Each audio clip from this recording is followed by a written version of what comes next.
Close your eyes. Picture this. A world so raw, so vast, and so uncaring that for thousands of years, the survival of our entire species teetered on the edge of oblivion. The breath in your lungs, the spark behind your eyes, the dreams of every child across the globe, none of these are inevitable. For in the deep past, Earth's chilled wind carried a silent threat. Not only saber-toothed predators and prowling hyenas, but nature itself, swerving with unrelenting, apocalyptic change.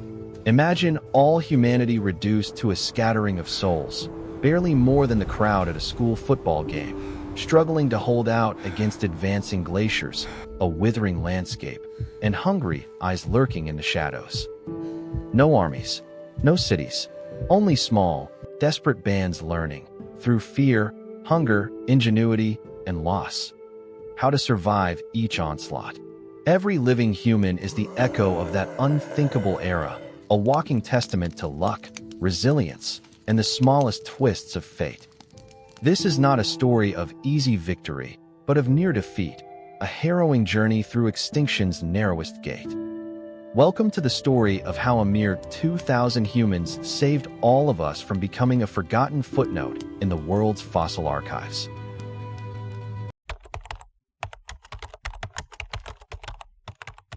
Wind whips across the savanna, carrying dust and the ghostly scent of distant fires. The sun is not a warmth, but a warning. A dull eye presiding over a world shaped by relentless cycles of ice and heat. The year is not one we can easily fathom, nearly 1 million years before your first heartbeat. Here, in these shifting grasslands and scattered woodlands, what will one day become humanity collapses toward oblivion. Once, as many as 100,000 of our ancestors had roamed this land. But, driven by the unpredictable beat of climate, by drought and famine, numbers are falling. Each day brings bad news. Another stream dried to clay. Another family vanished. Another band never returning to the old meeting place beneath the baobab. In the hush after every sunset, the survivors know, deep in blood and bone, that the world is changing too quickly to predict, too ruthlessly to endure by strength alone. The population bottleneck arrives silently, without mercy. In this biological choke point, the number of breeding humans shrinks to no more than a small village, perhaps as few as 1,000 men and women. Picture your own town, emptied of all but the most tenacious, many of them mere children. All that separates them from extinction is their ability to learn, adapt, and trust one another through crisis after crisis. Geneticists, like detectives, uncover the clues in our very blood. Patterns etched in the twisting code of DNA tell of a time when the lineage that would eventually become us was reduced to the razor's edge of survival. Some will say it was a slow-motion disaster, others that it came in waves, but all agree. This, the narrowest gate, changed human evolution forever. Reflect, just for a moment, on what this means for you. Every face you have ever loved, every laugh, every sorrow, exists only because a fragile remnant, smaller than some endangered species today, managed to pull through.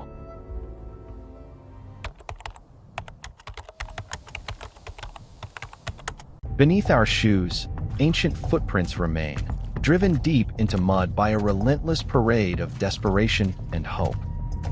This is a planet unrecognizable to modern eyes. Winters stretch across continents, icy fingers pulling deserts southward, choking lush forests into skeletal thickets. Gales howl across empty tundra.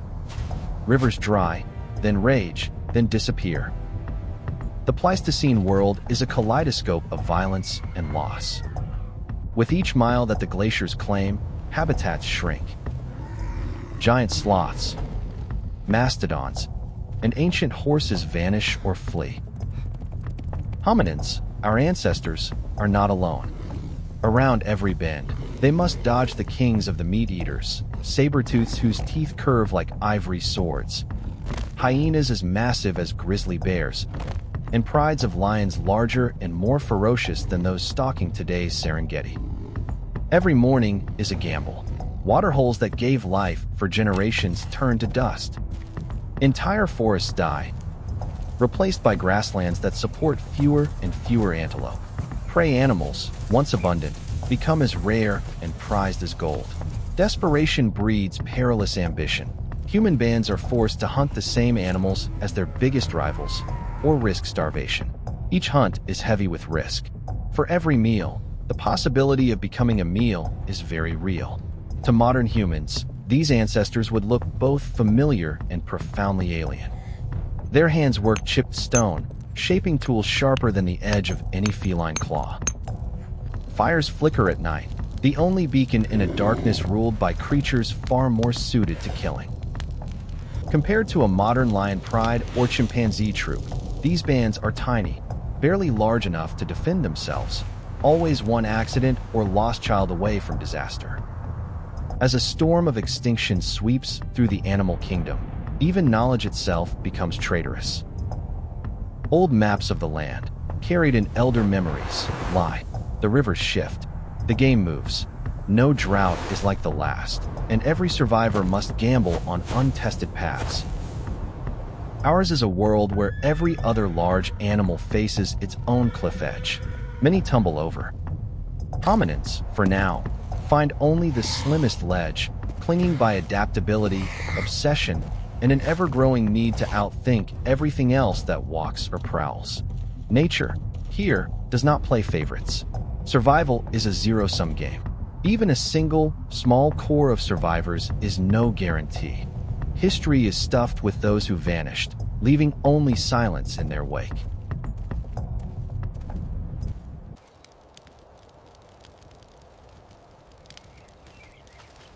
Pause to consider what daily survival means when society is barely a memory. Imagine waking each day to a world where your group, perhaps 20 tired, hungry, weathered souls, may be the only humans you will see for months, even years. The next band of kin could be dozens of brutal miles away.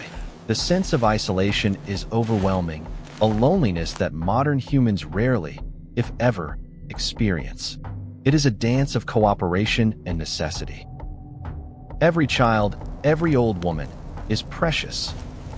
A single bad season, a broken leg, and the family line might end. These bands depend on each other with a trust honed by desperation. Watchful eyes in the night for the glow of predatory eyes, careful fingers distributing the scant spoils of each hunt or lucky find. If one falls, all may fall. Here, roles emerge out of life and death necessity. The strong hunt, the skilled craft.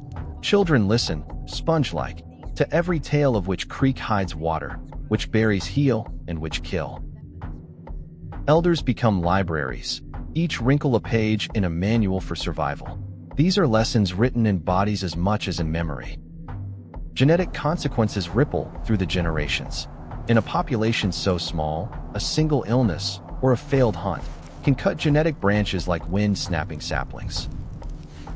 Harmful mutations are passed on. Once rare traits can spread through mere chance. Yet, remarkably, the chain does not break. Some bands move, ever restless. Others try to scratch safety from stone and fire. To place this in perspective, picture today's endangered species. The vaquita porpoise, the mountain gorilla, each hounded by the threat of disappearance. Our ancestors hovered at similar thresholds. Each face carried the burdens and hopes of a tribe. Each loss a wound to the fate of the species itself.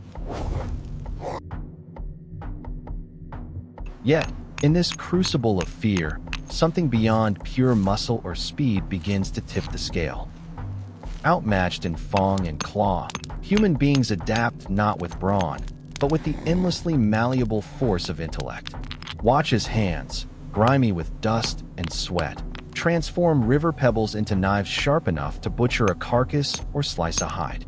Stone tools, at first crude, become ever more refined. Each spark of innovation handed from parent to child, from elder to apprentice. In time, even bones and antlers are pressed into service, expanding the arsenal far beyond what nature intended. We become predators, not by nature's gift, but by invention. By night, fire becomes our shield. Flames ward off nocturnal stalkers and turn raw flesh into meals packed with more calories, fuel for bigger brains and longer journeys. Gathered around these flickering ovals of safety, stories and knowledge pass from one generation to the next, planting ideas stronger than any tooth or claw. Our slow maturation is another emergent tool. Long childhoods are the schoolrooms of evolution. Here, children absorb every nuance of tracking, foraging, and caution. Compare this to the training of a cheetah cub or a wolf pup. Intense, yes, but brief and focused. Human learning stretches into years, decades even, and thus our mental catalog of tricks and solutions multiplies. The roots of language take hold in this period. Communication sharpens like the edge of those old stone knives. Words, maybe few, maybe many, give form to planning, to cooperation, to warning, to the celebration that binds groups into something greater than the sum of their bodies. This, more than anything, gives our ancestors a glimmer of an edge in a world that seems determined to see them gone. Other hominin species, the robust giants and clever tool users of the world, face their own trials. Many vanish, but these battered survivors, forged in hardship, begin to enter a new evolutionary niche, the cognitive niche. Their fate will not hinge on one adaptation, but on countless small shifts, agility of mind, memory, anticipation, and above all, the ability to teach what has been learned. It is, perhaps, the oldest and most powerful form of human hope. The pulse of survival is not content to stay still. As the land changes, so do we. Driven by hunger, competition, and curiosity, bold bands set out into the unknown. Sea levels are low, exposing land corridors where water once stood. Wind scours the earth, but also points the way toward valleys where animals gather and rivers still run. The first great migrations begin, small, clandestine pilgrimages compared to the thrumming movements of wildebeest or caribou today, but epic at the scale of their world. Imagine navigating into Eurasia, into colder, darker forests and endless plains, where every new horizon could bring salvation or sudden death. Each step presses into lands filled with their own giants, woolly rhinoceroses, cave bears, ancient elephants roaming in lumbering herds. Here, ancestral humans must change their tactics or perish. Some bands learn to eat what others ignore: hard roots, shellfish snatched at low tide, marrow cracked from long bones when the flesh is gone. Where specialized hunters fail, adaptability becomes the golden rule. The experience of a grandmother who once found a hidden spring in drought years ago might mean the difference between life and starvation. Moving into new territories brings other dangers. Disease, unseen in the old homeland, finds the unwary. Lethal cold bites. Frost kills not only the weak, but the unprepared. There are sometimes other humans, old cousins, not quite like us, who watch from the trees, whose fate may mix with ours or vanish without a trace. The ancient world is crowded with evolutionary experiments, other hominins, other hopes, that sometimes join, sometimes compete, and sometimes collapse in the long shadow of extinction. For the ones who survive, each successful crossing is a miracle, each fire lit in a new valley. Each successful birth far from ancestral bones pushes humanity's story a little further from the annihilation so nearly written as our destiny. Hundreds of thousands of years pass. The world turns inexorably onward, grinding its glaciers and shifting its forests. Yet the legacy of those desperate few is not erased. It waits, encrypted in the twisting, coiling tendrils of DNA. All that remains of the bottleneck's terror and triumph. Modern scientists, wielding tools more powerful than flint or fire, peer into our genetic inheritance and find the long shadow of disaster. The evidence is indisputable. For tens of thousands of years, the number of reproducing humans was so low that drift, chance, and inbreeding shaped our very essence, trimming away lineages and binding survivable mutations to every cell. In this genetic time capsule, They find stories of ancient climates, of mass migrations, of both great hardship and genius. A small, hard-won diversity that is both our limitation and our resilience. When conservation biologists lament the plight of the vaquita or the cheetah, they echo the same mathematics that once threatened us. Too few, too similar, too fragile. Not all is certain, even now.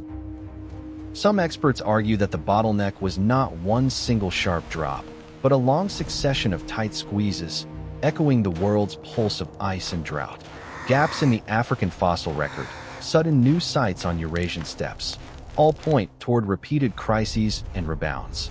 But this much is beyond dispute. The hand that writes our destiny was once so narrow that any random fluke, a lightning strike, a bitter winter, a viral outbreak, could have erased our future before it truly began. Yet here we are. Each mutation, each bloodline that survived the weeding of time, is a flicker of the ancient torch lit in the darkness of prehistory. Our survival is written in the very marrow of our bones.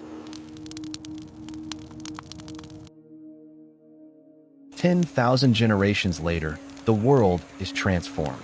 The fearful bands of 2 or 3 dozen, once preoccupied with finding water or avoiding prowling saber-tooths, have multiplied and morphed into architects of mountains, cities, and meaning itself.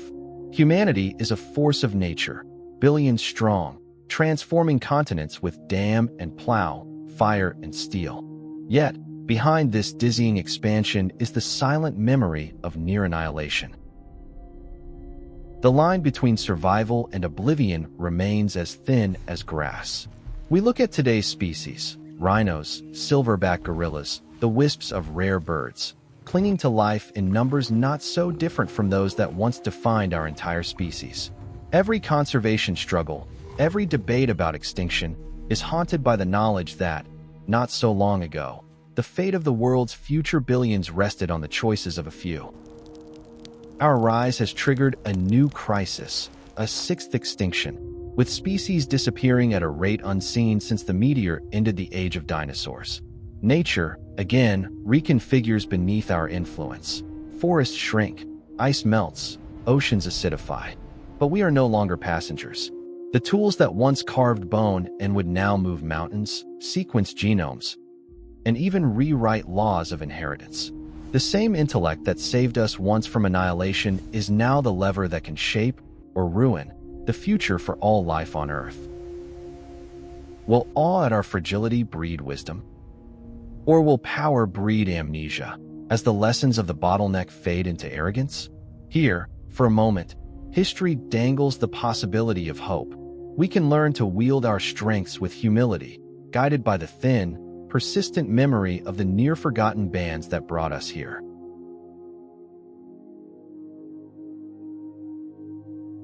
All of us, every dreamer, every doubter, every child at play, are the legacy of a million quiet acts of survival.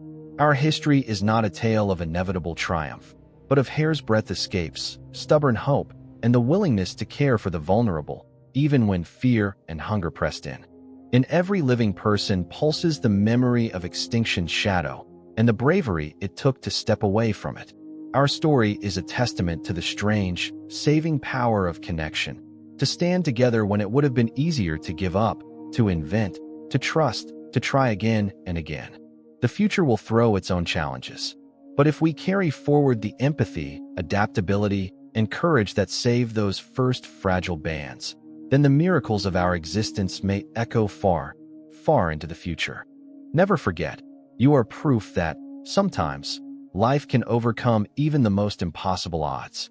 The narrow gate is behind us. The open road is ahead.